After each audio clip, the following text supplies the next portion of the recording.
अवधूत चिंतन श्री गुरुदेव दत्त स्वामी महाराज की जय. छत्रपती शिवाजी महाराज की जय. श्री स्वामी समर्थ. पुत्रदा एकादशी. ज्यांना संतान प्राप्ती होत नाही, ज्यांना संतांमध्ये अडथळे येतात, बाळ राहतं पण मिसकरेज होत असेल आणि हे वारंवार होत असेल, पहिला बाळ आहे, पहिला मुलगा आहे, मुलगी आहे, तरी पण दुसरं बाळ आहे ते राहत नाही, ज्यांना संतान प्राप्ती होत नाही त्यांनी पुत्रदा एकादशीच्या दिवशी करायची विशेष सेवा. आणि पुत्रदा एकादशीचा जो उपवास आहे एकादशीचा, तो कधी करायचा? रविवारी करायचा का सोमवारी करायचा? त्याच्याबद्दल मी आज पूर्ण माहिती सांगणार आहे. चॅनलवर पहिल्यांदा आला असेल तर अवश्य सबस्क्राईब करा, म्हणजे येणारे नवीन व्हिडिओ श्री स्वामी समर्थ महाराजांचे गुरुचैत्राची आणि नवनाथ पारायणाबद्दल माहिती भेटेल. पुत्रदा एकादशी म्हणजे काय? खूप जण म्हणतात पुत्रदा एकादशी म्हणजे मुलगा होण्यासाठी. असं नाहीये. लक्षात ठेवा, कोणीही मुलगा आणि मुलगी असा भेदभाव करू नका. दोन्ही सारखेच आहे. आणि काही काहींचं काय होतं, खूप सेवा करतात मुलगा होण्यासाठी, मुलगा पाहिजे, मुलगा पाहिजे. असं काही नाही. ते मुलगा मुलगी काही सगळे समान आहे. पुत्रदा एकादशी म्हणजे फक्त मुलगा होण्यासाठीच ही सेवा करायची का? नाही. हे डोक्यातून काढून टाका. जे देवाने आपल्याला दिलं ते घ्या, आणि आपण जर आपल्या मनाने करायला गेलो तर काही होत नाही. गुरुचरित्रामध्ये एक वर्णन आहे की जी व्यक्ती जर बाळ आहे ते बाळ पाडत असेल, कोणताही कारण असेल, त्यांना राहायचं नसेल, काही काही गोष्टी, आता माझ्याकडे खूप सेवेकरी फोन करता, गुरुजी आम्हाला बाळ होत नाही. पहिले मागचं जे पास्ट आहे ते विचारतो मी, तुम्हाला किती बाळ राहिले होते? त्यांना राहिले होते, त्यांनी स्वतः बाळ आहे ते पाडले. त्याचे दोष खूप भयंकर असतात. आत्महत्याचा जसा दोष असतो तसं बाळ रिकामं करणं किंवा बाळाला हे करणं, त्याचा दोष खूप असतो. त्याचे दोष खूप असतात. मग आता ज्यांना बाळ राहत नाही, पहिलं बाळ आहे, दुसरं बाळ होत नाही, काही गोष्टी होत आहे, उष्णता जास्त असती, ह्या गोष्टी असतात. आता पुत्रदा एकादशीच्या दिवशी, पुत्रदा एकादशीचा उपवास कधी करायचा? पुत्रदा एकादशी आपण रविवारी पण करू शकता आणि सोमवारी पण करू शकता, काही हरकत नाही. तुम्हाला रविवारी जमलं तर रविवारी करा, सोमवारी जमलं तर सोमवारी करा, काही हरकत नाही. जे रविवारी करणार त्यांचा उपवास सुटणार सोमवारी, जे सोमवारी करणार त्यांचा उपवास सुटणार मंगळवारी. आता श्रावण सोमवार चालूच आहे, तर माझ्या याच्यानुसार तुम्ही सोमवारी पुत्रदा एकादशीचा उपवास करावा, म्हणजे सोमवारचा सोमवार घडेल आणि त्याचा उपवास सोडायचा तो मंगळवारी, म्हणजे द्वादशी मंगळवारी आपण करू शकता. म्हणजे पुत्रदा एकादशीचा उपवास तुम्ही आहे तो सोमवारी करावा सगळ्यांनी.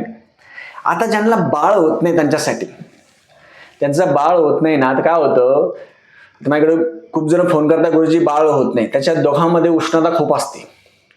माणूस असेल महिला असेल तर दोघांमध्ये उष्णता खूप असते. आणि तुम्ही जर बाळ असे पाडला असेल त्याचे पण दोष लागतात भयंकर. तर लक्षात ठेवा, आपल्या पत्रिकेमध्ये पंचम स्थानावर खूप डिपेंड आहे. जर आपल्या पत्रिकेमध्ये पंचम स्थानी राहू असेल, केतू असेल, शनी असेल, ह्या गोष्टी जर असल्या तर संतान प्राप्तीला वेळ लागतो, खूप संघर्ष करावा लागतो. काही काही जण असे IVF केलं तरी होत नाही, काही केलं तरी होत नाही, काही काहींना 14-15 वर्षानंतर बाळ झालंय. मग अशांनी काय करायचं? पुत्रदा एकादशीच्या दिवशी मी एक यंत्र तुम्हाला सांगेल, स्क्रीनवर देईल, ते विनामूल्य यंत्र आहे, ते आपण आपल्या घरच्या घरी करायचं.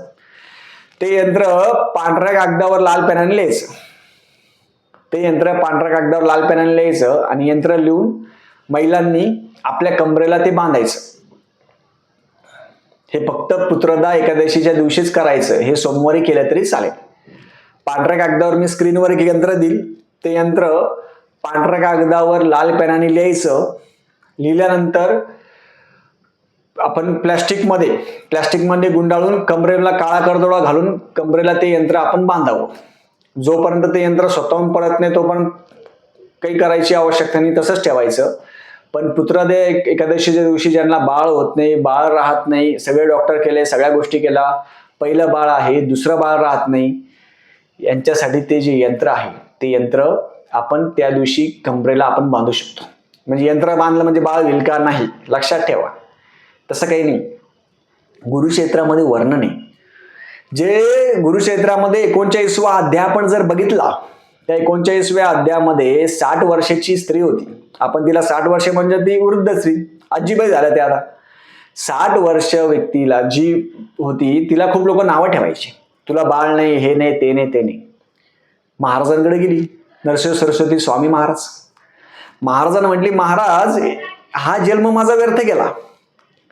आता ज्यांचं 60 वर्ष नाही झालं त्यांच्यासाठी सांगतो, खूप जण आहे त्यांना बाळ होत नाही, ते रात्री झोपत नाही, त्यांना झोप लागत नाही, लोक नावं ठेवतात, लोक हे करतात, मन खूप हे होतं. तर ते काय म्हणतात की महाराज 60 वर्ष वय झालं तरी मला काही नाही, तर पुढच्या जन्मी मला बाळ द्या. महाराज म्हणे, पुढचा जन्म कोणी पाहिला तुला? याच वर्षी बाळ होईल, ह्याच जन्मात होईल.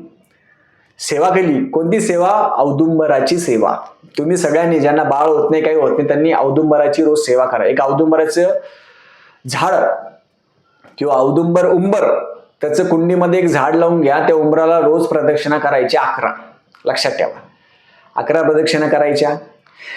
तर पुत्रदा एकादशीच्या दिवशी काय सेवा करायची ते सांगतो मी सगळ्यात पहिले. पुत्रदा एकादशीच्या दिवशी ते यंत्र आहे ते कमरेला लावायचं, सगळ्यांनी त्या दिवशीच लावायचं कमरेला.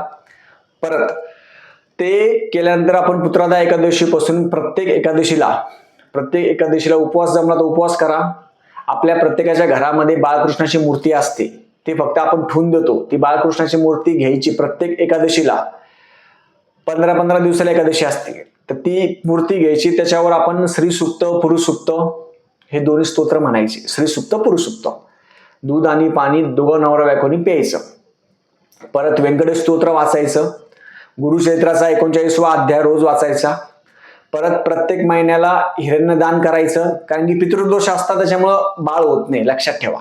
प्रत्येक महिन्याला हिरण्यदान ब्राह्मणाला करावं, आपण पण घेत असतो. प्रत्येक महिन्याला हिरण्यदान न चुकता करावं. परत हे केल्यानंतर, ही सेवा केल्यानंतर गुरुचरित्रातला 39वा अध्याय रोज वाचायचा. आणि आपण बाळकृष्णाची जी सेवा आहे, ती बाळकृष्णाची सेवा आहे ती प्रत्येकाने करावी. बाळकृष्णाची सेवा करा आणि व्यंकटेश स्तोत्र रोज जास्तीत जास्त वाचावं. एवढी जर सेवा आपण जर केली तर आपल्याला बाळ होण्यामध्ये जे अडथळे आणि बाळ राहिल्यानंतर 4 महिने कोणाला सांगायचं नाही, हे लक्षात ठेवा. 4 महिने कोणाच्या घरचं खायचं नाही, कोणाला सांगायचं नाही.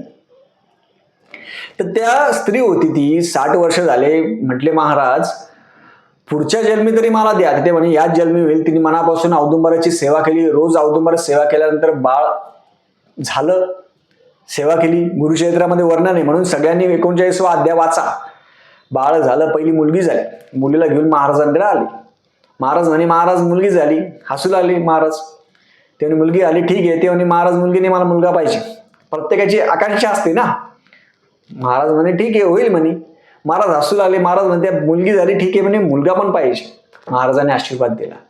म्हणून गुरुचरित्राचा 39वा अध्याय ज्या माता भगिनींना मूलबाळ होत नाही त्यांनी अवश्य वाचा. आपलं वय 60 वर्षापर्यंत गेलं नाही अजून. जो श्रद्धेने आणि विश्वासाने करतो, आणि आपल्या पत्रिकेमध्ये बघा, पुरुष असेल महिला असेल, त्यांचा पंचम स्थान जर खराब असेल, पंचम स्थानामध्ये राहू असेल, शनी असेल, केतू असेल, ह्या ग्रह जर तुमच्या पंचम स्थानामध्ये असतील तर तुम्हाला संतान प्राप्ती होण्यामध्ये अडचणी आहेत. लक्षात ठेवा. म्हणून 17 ठिकाणी कुठे पत्रिका दाखवायच्या भानगडीत पडायचं नाही.